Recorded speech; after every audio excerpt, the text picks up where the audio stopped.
Baik, Assalamualaikum warahmatullahi wabarakatuh.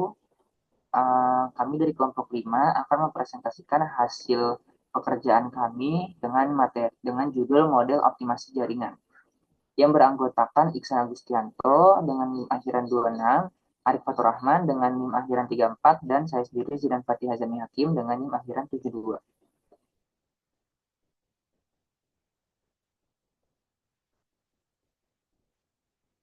Nah, di sini ada prototype example, yaitu masalah satu. Tim Servada baru saja dibuka Taman Servada baru saja dibuka untuk kunjungan terbatas, khususnya bagi wisatawan yang ingin menikmati pemandangan alam dan melakukan perjalanan hiking dengan membawa ransel. Kendaraan pribadi tidak diperbolehkan masuk, tetapi taman ini memiliki jaringan jalan sempit dan berkelok yang hanya bisa dilalui oleh tram wisata dan jeep yang dikendarai oleh petugas taman. Gambar 10.1 atau gambar 1 menunjukkan peta jalur tersebut, di mana titik O adalah pintu masuk taman dan huruf lainnya menandai lokasi pos penjaga serta fasilitas terbatas lainnya. Angka-angka dalam peta menunjukkan jarak antara titik-titik tersebut dalam satuan mil. Nah, salah satu daya tarik utama taman ini adalah keindahan alam yang terletak di poste. Untuk mempermudah wisatawan, tram khusus telah disediakan untuk mengangkut mereka dari pintu masuk taman menuju poste dan kembali lagi. Namun, pengelola taman menghadapi tiga tantangan utama. Pertama, mereka perlu menentukan rute tercepat dan paling efisien dari pintu masuk ke poste untuk operasional tram. Nah, tantangan kedua adalah pemasangan jaringan telepon di sepanjang jalur yang ada agar semua pos, termasuk pintu masuk, dapat saling terhubung. Karena pemasangan ini mahal dan dapat mengganggu lingkungan, kabel telepon hanya akan dipasang di jalur yang benar-benar diperlukan, dengan jarak total yang sekecil mungkin.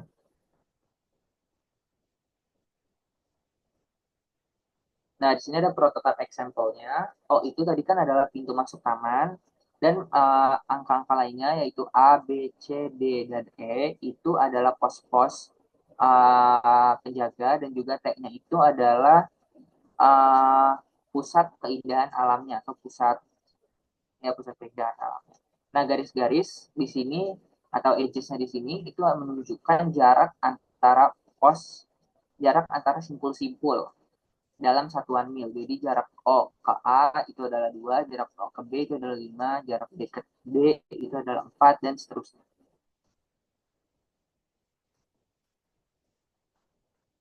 Masalah ketiga adalah bahwa jumlah pengunjung yang ingin naik tram dari pintu masuk taman ke stasiun T melebihi kapasitas yang tersedia selama musim puncak. Untuk menjaga kelestarian ekologi dan satwa liar di kawasan tersebut, jumlah perjalanan tram yang dapat dilakukan di setiap jalur jalan per hari dibatasi dengan ketat.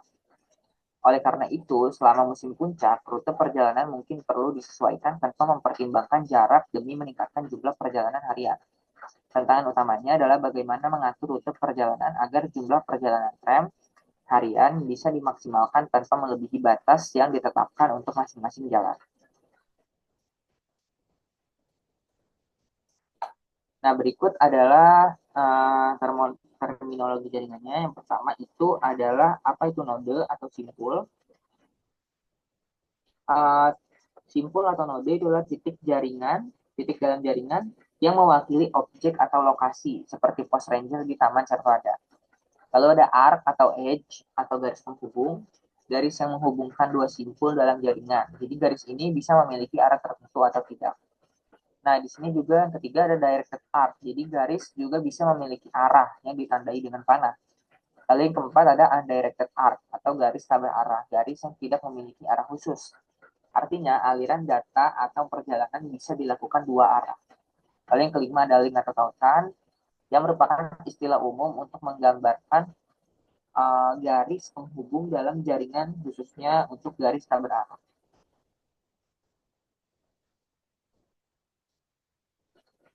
Nah, di sini ada jalur dan hubungan dalam jaringan. Yang pertama ada jalur. Jalur itu adalah rangkaian garis yang menghubungkan dua simpul dalam jaringan. Lalu yang kedua ada connected nodes atau simpul yang terhubung. Tadi udah dikasih tahu juga, simpul itu dihubungkan oleh edges atau arc. Lalu yang ketiga ada siklus. atau cycle. Nah, siklus ini adalah sebuah jalur yang kembali lagi ke simpul awal tanpa melewati garis yang sama dua kali. Lalu yang keempat ada tree atau pohon, yaitu sebuah jaringan tanpa siklus yang menghubungkan semua simpul. Lalu yang kelima ada directed network atau jaringan berarah, yaitu jaringan yang hanya memiliki garis berarah, dan undirected network yang tidak memiliki arah. Lalu yang ketujuh ada mixed network, yaitu jaringan yang memiliki campuran, ada garis berarah dan ada garis tak berarah.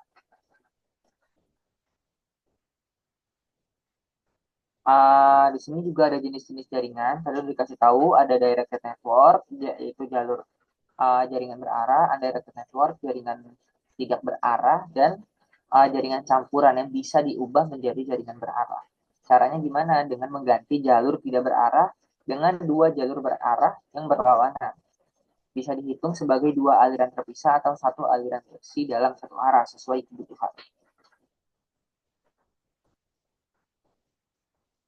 Di sini ada siklus dalam jaringan. Siklus adalah jalur yang dimulai dan berakhir pada simpul yang sama. Dalam jaringan berarah atau directed network, siklus bisa berupa siklus berarah atau siklus tak berarah, tergantung pada jalurnya. Siklus berarah yaitu semua garis dalam siklus memiliki arah, sedangkan siklus tak berarah tidak memperhitungkan arah garis. Contohnya di sini ada jalur DEED. Nah, ini adalah siklus berarah karena kedua garis memiliki arah yang berlawanan tetapi dianggap berbeda. Nah, di sini juga ada siklus ABBCAC atau ABCC, ABCA, yang merupakan siklus tak berarah karena jalurnya membentuk putaran meskipun salah satu garis berlawanan arah dengan yang lain. Dan di sini ada keterhubungan dalam jaringan. Satu dua simpul dikatakan terhubung jika ada setidaknya satu jalur tak berarah yang menghubungkan keduanya. Lalu yang kedua, jaringan dikatakan terhubung jika semua simpulnya saling terhubung. Tiga, jika beberapa garis dalam jaringan dihapus dan menyebabkan beberapa simpul tidak lagi terhubung, maka jaringan menjadi tidak terhubung. Lalu ada pohon merentang atau spanning tree. Pohon merentang adalah jaringan terhubung tanpa siklus yang menghubungkan semua simpul dalam jaringan. Cara membentuk pohon merentang itu ada langkah-langkahnya. Yang pertama, mulai dengan jaringan kosong tanpa garis penghubung. Yang kedua, tambahkan satu garis penghubung dalam setiap langkah, menghubungkan simpul yang sudah terhubung dengan simpul baru. Dan yang ketiga, pastikan tidak ada siklus dalam proses ini, karena syarat pohon merentang adalah tidak adanya siklus. Lalu yang keempat, setelah jumlah garis penghubung sama dengan jumlah simpul dikurang satu, maka terbentuklah pohon merentang. Pohon merentang bisa dibangun dengan berbagai cara, tergantung pada pilihan garis penghubung yang digunakan dalam setiap langkah. Selanjutnya akan dijelaskan oleh rekan saya Iksan Agustianto.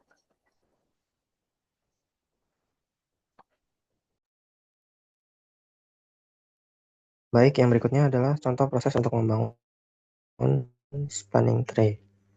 Yang pertama, dibuat dulu simpul-simpul berupa busurnya. Ada simbol A, B, C, D, dan E. Lalu kita buat pohon dengan satu busur, yaitu busur A ke busur D. Jadi langkah yang ketiga, kita buat pohon dengan dua busur. Yang tadi kan kita buat dari A ke D, sekarang kita buat dari D ke E. Lalu untuk yang berikutnya, kita buat dengan pohon 3 busur, yaitu dari A ke D, D ke E, dan E ke C. Lalu kita hubungkan lagi dari C ke B menjadi spanning tree. Next.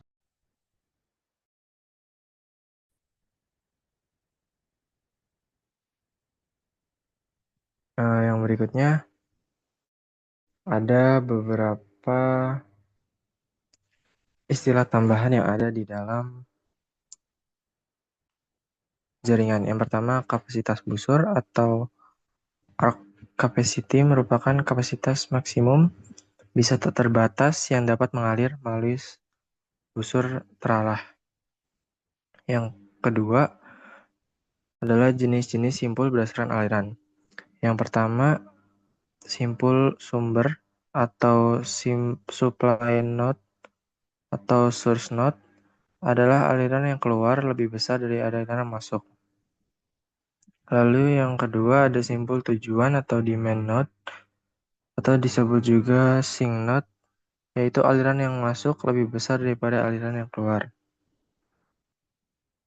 Yang berikutnya ada simpul transit atau transhipment node, yaitu sebuah aliran masuk yang sama dengan aliran keluar, tetapi tidak ada perubahan dalam jumlah aliran.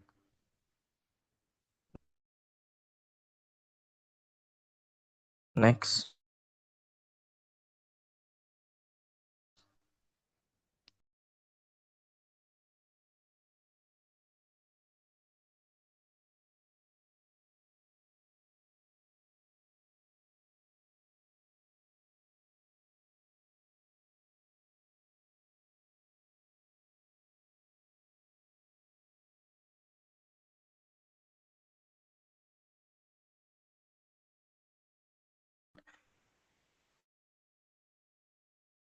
Yang paling dekat dengan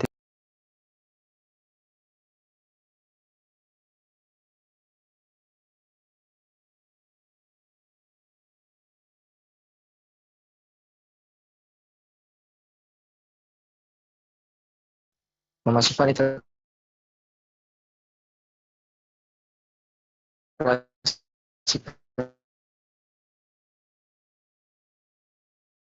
KN, yaitu menandai hitung jaraknya dari titik awal.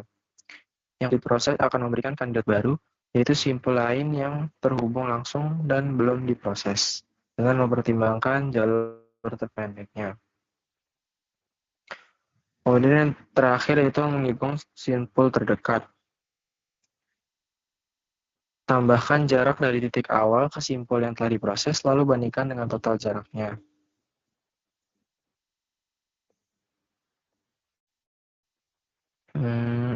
Lalu simpul dengan jarak terkecil akan dipilih sebagai simpul. Next.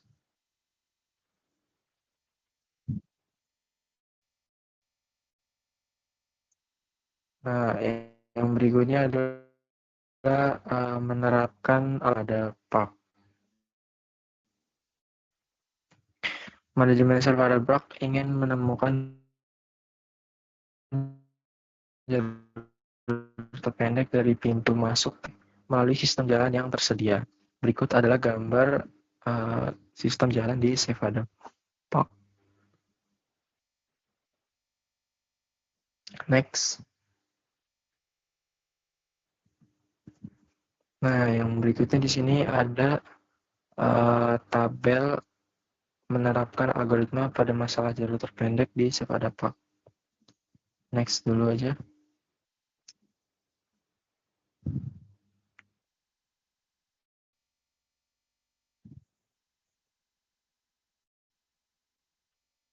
Menawarkan algoritma pada masalah jalur terpendek di Sevada PAK. Pengelola Sevada PAK perlu menemukan jalur terpendek dari pintu masuk taman simpul O ke keajaiban alam, yaitu simpul T, melalui sistem jalan yang ditunjukkan ke dalam gambar 1. Dengan menerapkan algoritma di atas, diperoleh hasil yang ditunjukkan dalam tabel tersebut. Kolom pertama N menunjukkan jumlah iterasi, kolom kedua mencantumkan simpul yang telah terpecahkan untuk memulai iterasi saat ini setelah menghapus simpul yang tidak relevan.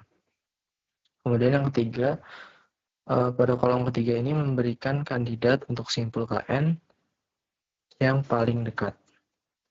Kemudian berikutnya kolom keempat menghitung jarak jalur terpendek dari simpul asal ke setiap kandidat-kandidat dengan jarak terkecil menjadi simpul KN yang paling dekat dengan asal, seperti yang tercantum dalam kolom kelima. Lalu untuk dua kolom terakhir merangkum informasi untuk simpul yang baru yang terpecahkan dan yang diperlukan untuk iterasi yang berikutnya. Next.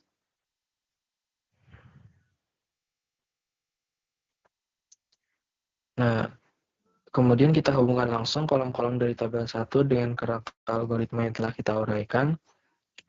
Masukan untuk iterasi ke N diberikan oleh kolom-kolom kelima dan keenam dari iterasi sebelumnya. Simpul-simpul yang telah terpecahkan pada kolom kelima kemudian kita cantumkan di kolom kedua untuk iterasi saat ini. Setelah menghapus simpul yang tidak lagi terhubung dengan simpul yang belum terpecahkan, kandidat untuk simpul ke N yang paling dekat dicantumkan di kolom ketiga dari iterasi yang saat ini. Perhitungan simpul N yang paling dekat dilakukan di kolom keempat, lalu hasil perhitungan dicatat dalam 3 kolom terakhir untuk iterasi saat ini. Coba balik lagi ke itu.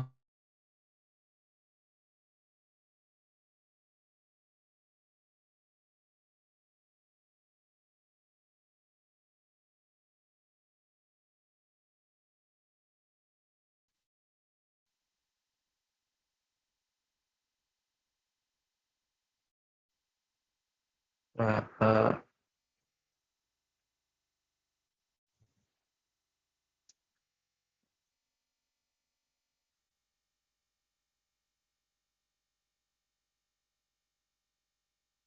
tabel. Nah, untuk tabelnya ini saya akan coba membacakan. Yang pertama pada iterasi pertama, untuk simpul yang telah kita tentukan yaitu titik awalnya adalah O.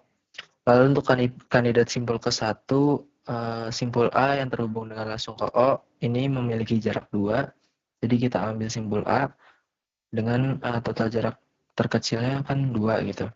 Terus kita tambahkan simpul A ke jalur dan kita catat OA ke dalam tabel. Lalu setelah itu kita lanjut ke iterasi kedua dan ketiga secara bersamaan. Nah, kandidat untuk iterasi kedua dan ketiga itu yang pertama simbol B-nya terhubung langsung ke A dengan jarak totalnya 2 plus 2 sama dengan 4. Dan untuk simbol C-nya itu terhubung dengan O dengan jarak totalnya 4. Maka di sini bisa kita lihat juga untuk simpul dengan jarak total terkecil, B dan C dipilih dengan jarak 4. Sehingga kita tambahkan simbol B dan ke C-nya ke dalam jalur, dan kita tulisnya di tabel menjadi OC dan AB. Lalu untuk iterasi yang keempat, simpul yang kita temukan tadi sudah O, A, B, dan C dengan jarak minimumnya itu 2, 4, 4. Nah, kemudian yang berikutnya untuk kandidat simpul keempat, ini bisa kita lihat simpul D itu terhubung dengan simpul A dengan jarak totalnya 2 plus 7 yaitu 9, dan simpul E bisa terhubung dengan langsung ke B dengan jarak totalnya 4 plus 3 atau sama dengan 7. Lalu untuk simpul C kita hubungkan juga dengan E dengan jarak totalnya 4 plus 4 sama dengan 8, tetapi karena jarak total terkecil E-nya itu dipilih sebagai sebesar 7, maka kita pilih untuk jarak simpulnya itu dari B ke E. Lalu kita catat B ke E ke dalam tabel. Setelah itu lanjut ke iterasi kelima, simbol yang sudah kita tentukan dan kita temukan tadi itu kan O, A, B, C, dan E. Lalu untuk kandidat simpul ke limanya itu simpul D bisa terhubung ke B dengan jaraknya itu 4 plus 4 sama dengan 8. Atau simpul D bisa terhubung dengan E dengan jarak totalnya 7 plus 1 sama dengan 8 juga. Lalu dengan simpul total jarak simpul kelima dengan jarak 8, yaitu simpul D bisa ditambahkan ke jalur menjadi jalur BD atau ED. Kemudian kita catat ke dalam tabel menjadi BD ED. Kemudian lanjut ke iterasi ke-6. Simpul yang kita temukan tadi O, A, B, C, D, dan E. Untuk kandidat simpul ke-6 ini, simpul T bisa terhubung langsung ke D dengan jarak totalnya 8 tambah 5 sama dengan 13. Lalu simpul T juga bisa terhubung dengan E dengan jarak totalnya 7 plus 7 sama dengan 14. Nah, simpul dengan jarak terkecil dari T yang kita pilih sebagai simpul ke-6 dengan jarak 13, yaitu simbol T terhubung langsung ke D. Sehingga bisa kita tambahkan simbol T ke dalam tabel menjadi simpul DT. Kemudian kesimpulannya jalur terpendek yang dapat kita temukan dari O ke T ini adalah O ke A, B ke E ke D ke T dengan total jaraknya sebesar 13. Lanjut.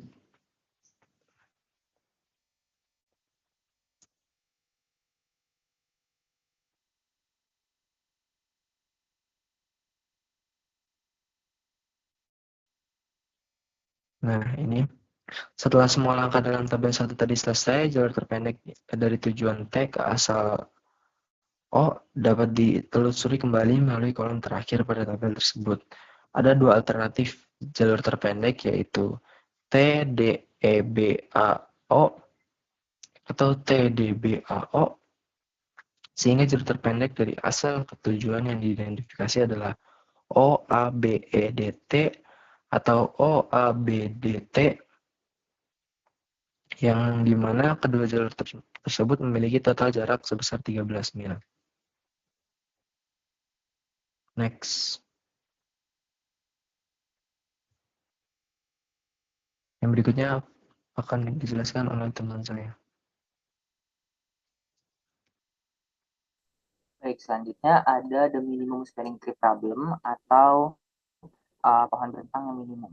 Minimum spanning tree problem sendiri adalah sebuah konsep dalam teori graf dan optimasi jaringan yang bertujuan untuk menghubungkan semua simpul atau noda dalam sebuah graf terhubung dengan total bobot seminimal mungkin. Nah, yang perlu kita ketahui tentang spanning tree problem ini, yang pertama adalah graf terhubung. Jadi setiap pasangan simpul memiliki jalur yang menghubungkannya dan spanning tree problem ini harus merupakan pohon atau tree.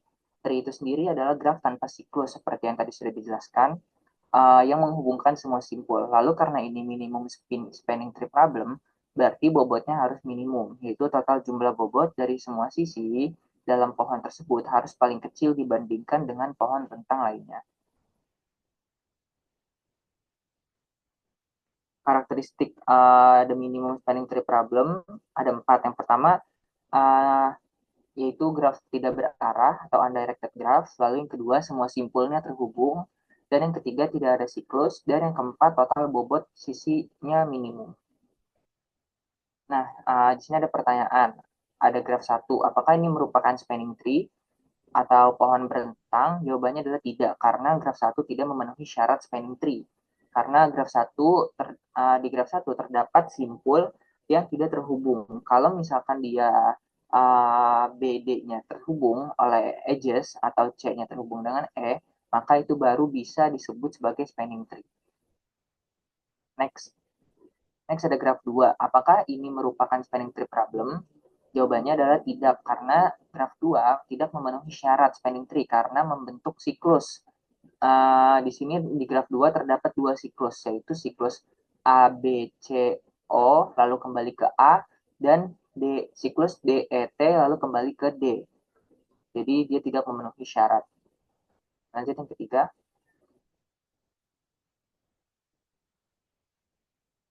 Next.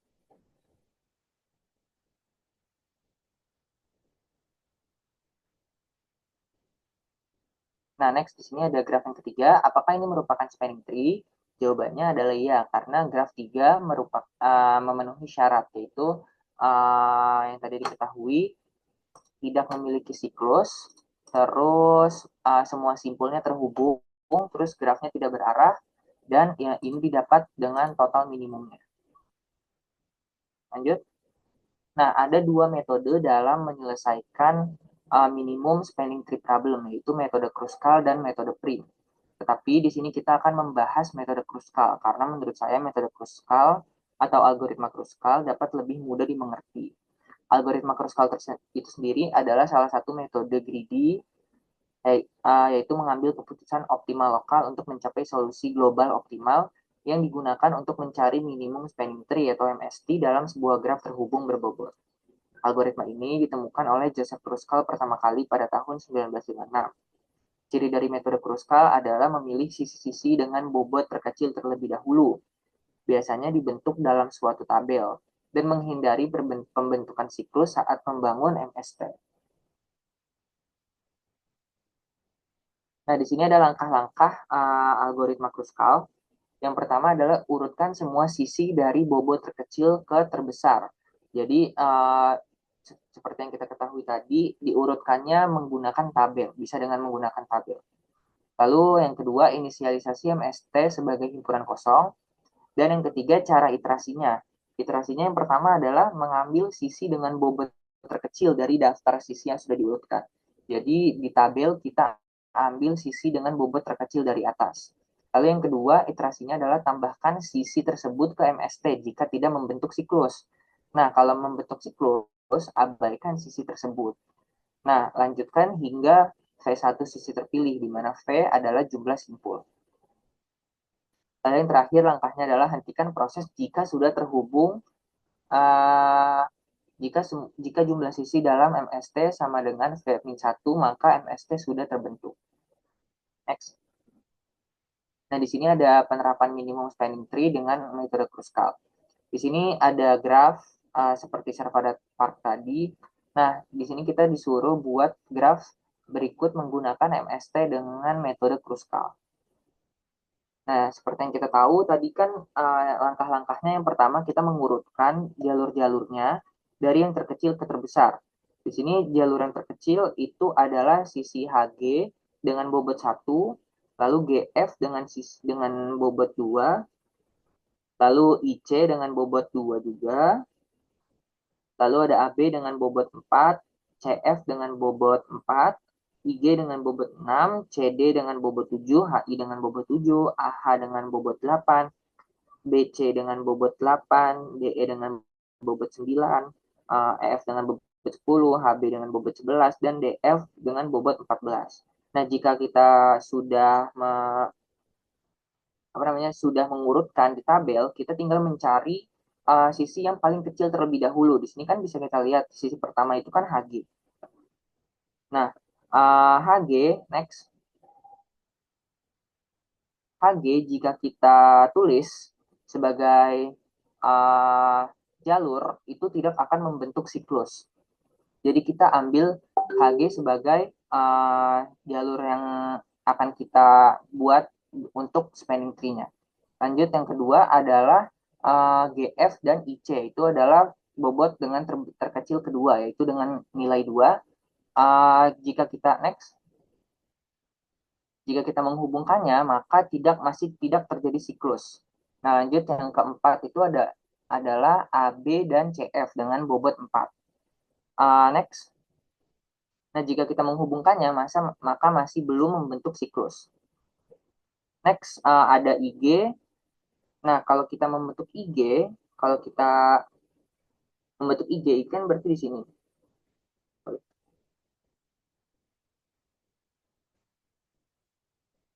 Kalau kita membentuk IG, maka terjadi siklus, yaitu siklus IGFC, lalu kembali lagi ke I. Jadi, IG tidak kita ambil, kita langsung ke CD. CD-nya itu nilainya adalah 7, dan HI itu nilainya adalah 7 juga.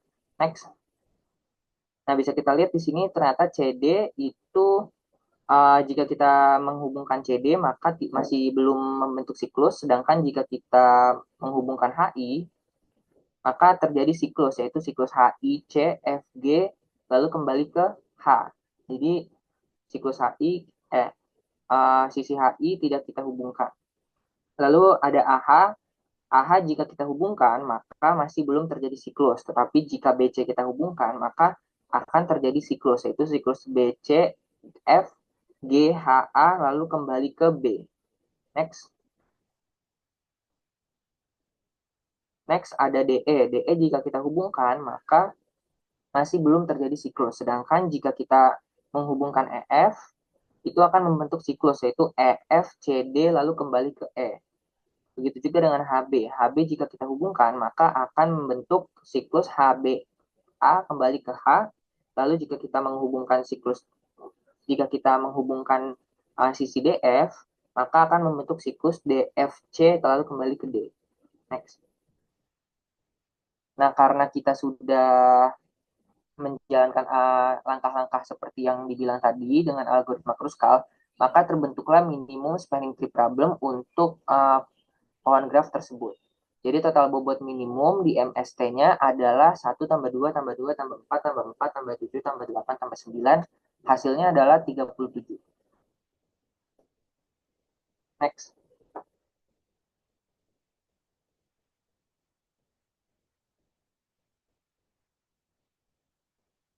Next-nya ada the maximum flow problem. The maximum flow problem itu ada 4 hal yang harus kita ketahui. Yang pertama, semua arus melalui jaringan terarah dan terhubung dimulai dari satu simpul, yaitu simpul sumber yang tadi telah dijelaskan oleh Iksan, dan berakhir di satu simpul lain yang disebut titik tujuan. Jadi ada dua node penting, yaitu node sumber dan node tujuan. Node sumber itu biasanya di awal atau O, dan node tujuan itu di akhir. Nah, yang kedua, semua simpul lainnya adalah simpul pengiriman ulang atau yang bisa kita sebut sebagai transshipment nodes. Lalu yang ketiga, arus melalui busur atau arc atau edges atau sisi kita sebutnya hanya diperbolehkan ke arah yang ditunjukkan oleh tanda panah, di mana jumlah maksimum arus ditentukan oleh kapasitas busur tersebut. Lalu yang keempat, tujuan utamanya adalah memaksimalkan arus total dari sumber ke titik tujuan, diukur dari arus yang keluar dari sumber atau masuk ke titik tujuan. Di sini ada algoritma untuk mencari maksimum flow problem. Yang pertama adalah cari jalur augmentasi dari sumber ke titik tujuan dalam jaringan residual yang memiliki kapasitas residual positif pada setiap busurnya. Lalu yang kedua, temukan kapasitas residual minimum pada jalur ini dan tingkatkan arus sebesar nilai tersebut.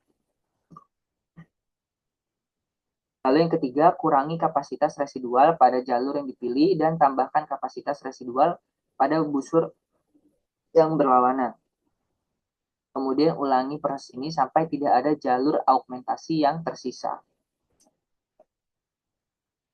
Nah, di sini ada contoh algoritma maximum flow problem menggunakan masalah di Serpada Park tadi. Ini bisa kita lihat di ini O itu adalah simpul simpul mulainya dan T itu adalah simpul tujuannya. Dan di sini bisa kita lihat dari O ke A itu nilainya adalah 5, dari O ke B itu nilainya adalah 7, dari O ke C itu nilainya adalah 4 panjang sisinya, C ke B ke C itu adalah 2, B ke E itu 5, C ke E itu 4, E ke D itu 1, E ke T itu 6, A ke D itu 3, dan D ke T itu 9. Lanjut. Nah, di sini kita iterasi pertama. Tadi kan disuruh mencari, taruh di sini sebelumnya. Nah, di sini misalkan tadi kan yang langkah pertama adalah mencari augmentasi path atau jalur augmentasi. Nah, di iterasi pertama tadi bisa kita lihat menggunakan jalur OBET. OBET itu berarti kan menggunakan jalur OB, lalu ke E, lalu ke T. Nah, jalur OBET ini kan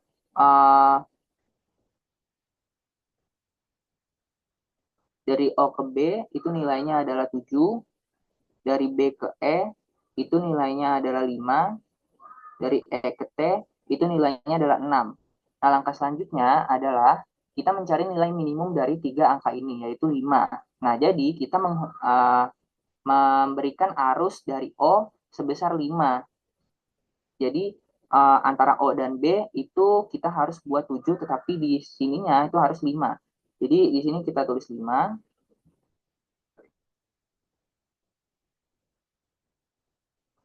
Di sini 5.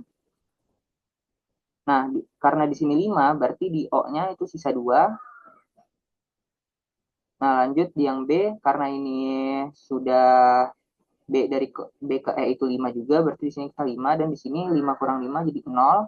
Dan dari E ke T itu di sini berarti 5, dan di sini 5 dikurang 1 jadi 6 dikurang 5 jadi di sini 1. Next. Next bisa kita lihat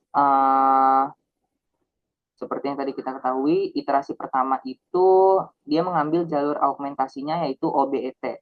yang memiliki kapasitas residual sebesar 7, 5, dan 6, yaitu kita ambil minimumnya 5 dengan menetapkan arus sebesar 5 pada jalur ini. Jaringan residual yang dihasilkan adalah sebagai berikut.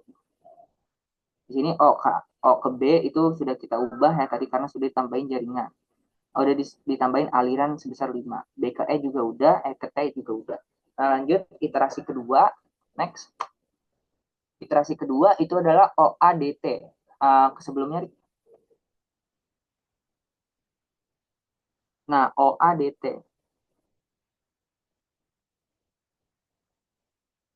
O ke A itu kan 5. A ke D itu 3 dan D ke T itu 9. Nah, tinggal kita cari yang mana yang paling minimum yaitu 3. Jadi tinggal kita hubungkan masukkan aliran sebesar 3. Jadi ini kita tambahin 3 jadi 8. Ini juga kita tambahin 8 jadi 8. Nah, ini uh, O ke A itu berarti di sini 3 dan di sini berarti 5 dikurang 3 yaitu 2. Dan A ke D itu berarti di sini tinggal kita nolin dan di sini 3. Dan untuk D ke T itu di sini 3, berarti di sini 9 dikurang 3 berarti 6. Next. Nah, seperti yang kita sudah kerjakan tadi, di sini 2, O ke A itu 2, lalu A ke D itu 3, dan D ke T itu 6 dan 3. Sudah terhubung, sudah memiliki arus 3 dari 9, kapasitasnya 9 dan baru terisi aliran sebesar 3. Next, iterasi ketiga. Iterasi ketiga menetapkan aliran sebesar 1 pada augmentasi OABDT. Sebelumnya OABDT berarti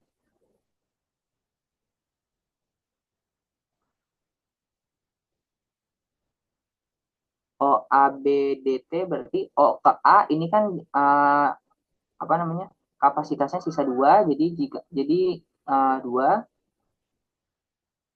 Lalu A ke B ini masih sisa 1 kapasitasnya. B ke D itu sisa 4. D ke T itu masih sisa 6.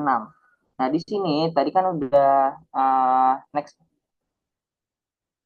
Nah, di iterasi ketiga itu kan dari OABDT ditetapkan aliran sebesar 1 pada jalur augmentasi. Jadi di sini uh, sebelumnya di sini juga kita ketahui bahwa kita sudah menemukan minimumnya 1. Jadi tinggal kita uh, masukkan saja alirannya sebesar 1 dari O. Jadi di sini jadi 9 dan di sini jadi 9 juga. Dan dari OABDT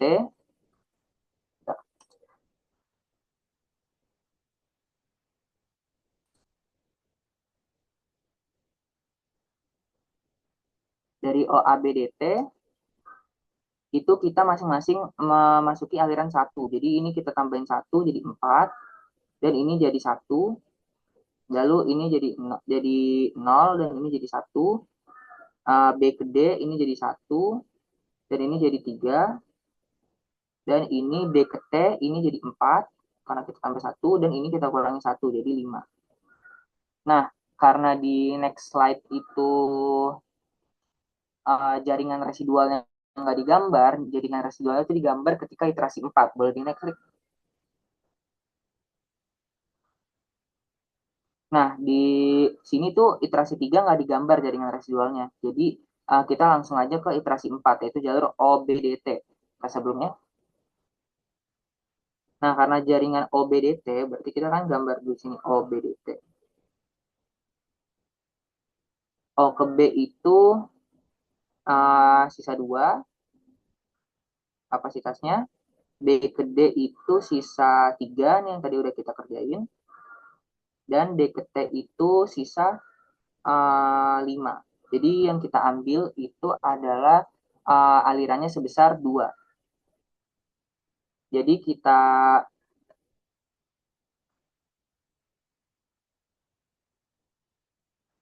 bisa kita langsung aja di sini O ke B ini kapasitasnya berarti di sini 0 dan di sini 7. Lalu B ke D itu di sini 3 dikurang 2 itu sama dengan 1. Dan di sini jadi 3 di D-nya jadi 3. Dan dari D ke T itu di sini kita kurangi 2 yaitu jadi 3 dan di sini jadi 6. Boleh di next? Nah, bisa kita lihat di sini oh ke B-nya itu 0 dan 7, B ke D-nya itu di sini D-nya itu 1, D-nya itu 3 dan D ke T-nya itu D-nya 5, T-nya itu D-nya itu 3, T-nya itu 6.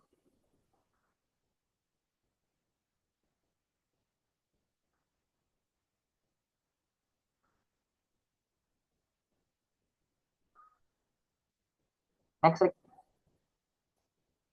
Nah, di sini bisa kita ulangi saja masing-masing jalur augmentasinya bisa kita pilih secara bebas. Tetapi karena di soal pembahasannya sudah ditetapkan jalur augmentasinya, jadi kita di sini hanya bisa memperhatikan dari OCEDT itu berarti alirannya sebesar 1, lalu OCET alirannya sebesar 1 dan jaringan residual yang dihasilkan adalah seperti ini.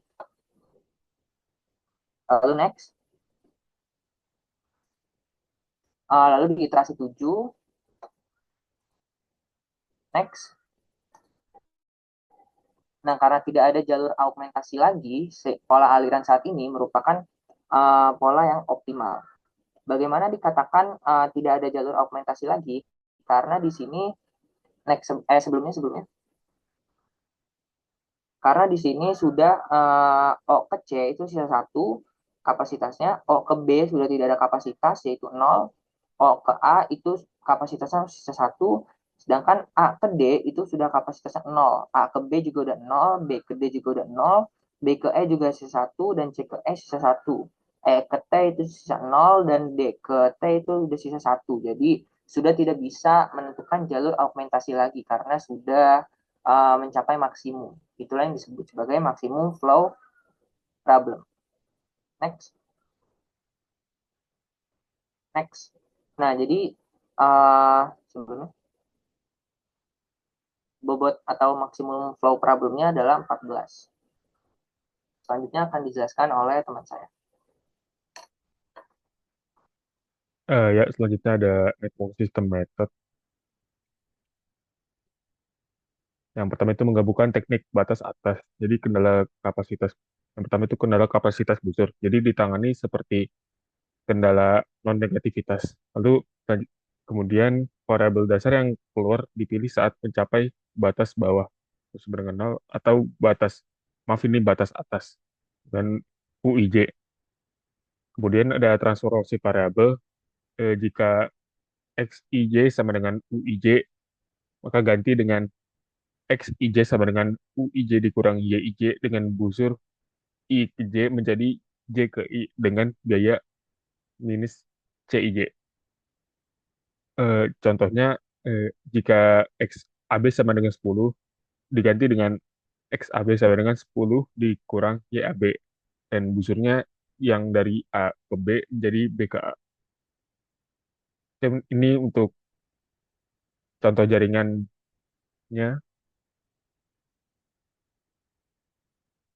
Nah, untuk menentukan metode simplex, oh maaf, untuk menentukan solusi yang optimal dengan metode simplex, kita tentukan solusi BF-nya dulu atau basic feasible dan pohon tentangnya. Dengan teorema dasarnya itu, solusi BF itu sama seperti solusi pohon tentang yang layak. Untuk proses solusinya itu, yang pertama tetapkan variabel non dasarnya itu sama dengan 0, kemudian selesaikan variabel dasar menggunakan kendala node. Untuk ilustrasinya, pohon rentang dengan busur A ke D, D ke E, C ke E, dan B ke C. Ini untuk ilustrasi eh, perhitungannya, dan ini eh, contoh BF-nya atau spanning tree dasarnya. Nah, untuk memilih variabel dasar yang masuk, kita punya kriteria pilih variabel non dasar yang menurunkan biaya total Z paling cepat. Untuk langkah-langkahnya itu tambahkan busur non dasar ke rentang buat siklus tidak terarah. Kemudian hitung delta Z-nya untuk tiap variabel non dasar. Contohnya untuk delta X sama dengan min 7 untuk X AC, maka pilih X AC sebagai variabel dasar yang masuk. Nah, ini beberapa contoh pemilihan variabel dasar yang masuk.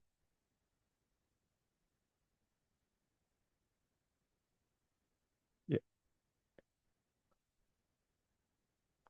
Nah, selanjutnya menentukan variabel dasar yang keluar. Untuk langkah-langkahnya itu tingkatkan aliran atau theta pada busur masuk hingga variabel dasar lain mencapai batas.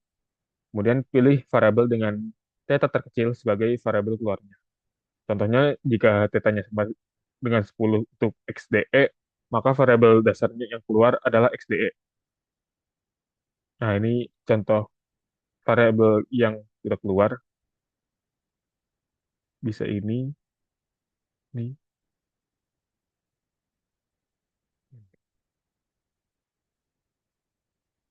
Nah, untuk penyesuaian jaringannya, kan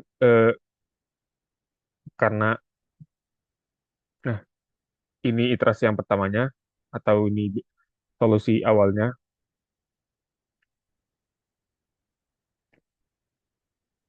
kita tentukan lagi solusi yang paling optimalnya. Nah, ini ada iterasi kedua, variabel yang masuknya itu delta Z-nya sama dengan min 5. Untuk variabel keluarnya itu X, oh yang masuknya itu XAC, yang keluar itu XCE, dan mencapai batas atasnya itu 80. Untuk perubahannya itu ganti, atau transformasinya ganti XCE dengan 80 dan balik arah busurnya. Nah, untuk yang iterasi 3 ini, iterasi yang terakhir, variabel masuknya itu XAB-nya itu dengan delta Z sama dengan min 6, untuk variabel keluarnya itu YAB dengan batas atasnya 10. Nah, untuk menentukan solusi optimalnya itu, eh, yang pertama uji optimalitasnya itu. Jika tidak ada delta Z yang negatif, maka solusinya sudah optimal, atau solusinya sudah tercapai. Yang kedua, aliran optimalnya itu didapat dari contoh yang ini, didapat X AC-nya sama dengan 10, X BC-nya sama dengan 40, X CE-nya sama dengan 80, dan X ED-nya sama dengan 20. Untuk total biaya maksimumnya, hitung Z berdasarkan aliran dan biaya unitnya. Ini nilai ini dimasukkan ya ke solusi yang sebelumnya. Maka didapat solusi optimumnya dengan jaringan seperti ini. Nah, jadi untuk mengerjakan soal dengan metode simplex, yang pertama tentukan BF-nya, kemudian tentukan variabel basis dan non-basisnya. Kemudian tentukan pengali simplex, kemudian hitung CIJ dari variabel non-basis, kemudian cek optimalisasinya. Selanjutnya, jika ada variabel yang tidak optimal, maka variabel tersebut masuk ke basis. Kemudian, jika semua variabel sudah optimal, maka dia dapat solusi optimalnya. Nah, jika variabelnya tidak optimal, maka lanjutkan dengan menentukan cycle yang terbentuk atau siklus yang terbentuk. Kemudian, tentukan tetanya. Jika ada variabel yang memenuhi theta, maka variabel tersebut keluar dari basis atau keluar dari dasar BF-nya. Nah, selanjutnya tentukan BF atau spanning tree yang baru. Nah, lakukan seperti itu berulang kali sampai mendapatkan solusi yang optimal. Nah, jika sudah mendapatkan solusi yang optimal, maka hitung nilai Z-nya. Selanjutnya, ada a network model for optimizing project time cost trade-off, atau contoh pengaplikasian model jaringannya. Yang pertama, aplikasi jaringan dalam manajemen proyek. Ini digunakan untuk proyek konstruksi, R&D, dan lain sebagainya. Dan teknik PERT dan CPM dikembangkan untuk perencanaan, jadwalan, dan pemantauan proyek. Contohnya itu pada masalah reliable construction CO. Dan ini contoh aktivitasnya yang ada di reliable construction co-project. Ya, seperti ini. Selanjutnya pengaplikasian pada jaringan proyek. Eh, di sini ada jenis-jenis jaringannya itu. Yang pertama ada AOA atau Activity on Arc, dan yang kedua ada AON atau Activity on Node. Jadi dari kedua jenis jaringan ini, eh, AON ini yang eh, lebih unggul dibandingkan AOA. Alasannya yang pertama itu lebih mudah dibangun daripada jaringan proyek AOA. Yang kedua lebih mudah dipahami daripada eh, AOA untuk pengguna yang kurang berpengalaman. Dan yang terakhir lebih mudah direvisi daripada AOA ketika ada perubahan di dalam proyeknya itu. Selanjutnya penentuan jalur kritis, yaitu jalur terpanjang dalam proyek yang menentukan durasi totalnya itu. Contohnya seperti pemulai proyek, terus lanjut, oh, A, B, C, E, F, G, L, N. Maaf ini keulang. Ya, jadi perkiraan durasi proyek itu sama dengan 44 minggu. Kemudian aktivitas di jalur kritis adalah bottleneck yang harus dipantau. Nah, ini contoh eh, jaringannya, dan eh, dengan kode A, B, C, D, E, seterusnya itu merupakan aktivitas kodenya. Nah, ini beberapa jalur eh,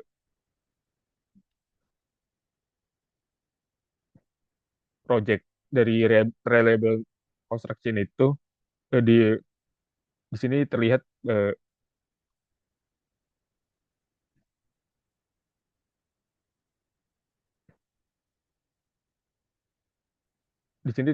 yang pertama itu memiliki waktu yang eh, paling optimal, yang ini yang kedua paling sedikit, dan seterusnya, ya seterusnya. Selanjutnya ada crashing activity dengan konsep mempercepat aktivitas dengan biaya tambahan. Untuk data data crashing ada titik normal dengan waktu dan biaya yang standar, kemudian ada titik crash, yaitu waktu minimal dengan biaya yang maksimal. Contohnya, jika titik normal itu dengan waktu proyeknya 8 minggu dengan biaya $430.000. Untuk titik crashnya, jika waktunya 6 minggu, maka biayanya itu maaf ini tadi 430.000, yang kedua dengan 490.000. Jadi dengan pengurangan waktu maksimumnya itu sama dengan 2 minggu, dengan biayanya itu sama dengan $30.000. Untuk analisis biaya marginal itu, yang pertama identifikasi jalur kritisnya terlebih dahulu, kemudian cari aktivitas termurah untuk di crash di jalur tersebut. Kemudian kurangi durasi bertahap hingga targetnya itu tercapai. Nah, di sini dapat hasilnya itu jika crash activity J-nya 2 minggu dan F-nya 2 minggu, total biaya crashing-nya itu sebenarnya $140.000 dengan durasi proyeknya 40 minggu. Ya, di sini eh,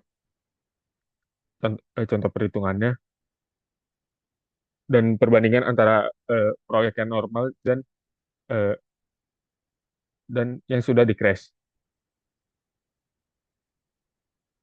Di sini terlihat yang normal itu dan dibanding yang crash lebih murah, dan crash dengan total dananya yang lebih mahal.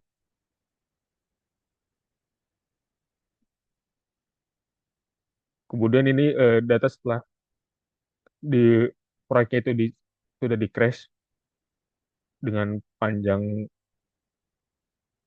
langkah proyeknya sebagai berikut. Nah, selanjutnya ada pemrograman linear untuk crashing dengan formula model, variabel keputusan pengurangan waktu aktivitas, kemudian ada fungsi tujuan untuk meminimalkan total biaya crashing dan untuk kendalanya, maaf ini untuk waktu aktivitas itu harus lebih dari sama dengan waktu selesai pendahulu. Untuk durasi proyeknya itu kurang dari sama dengan 40 minggu, dan solusi optimal sesuai dengan hasil analisis biaya marginal. Nah, ini untuk jaringan yang sudah optimal, jadi hasil seperti ini. Nah, jika diimplementasikan ke spreadsheet, maka hasilnya seperti ini.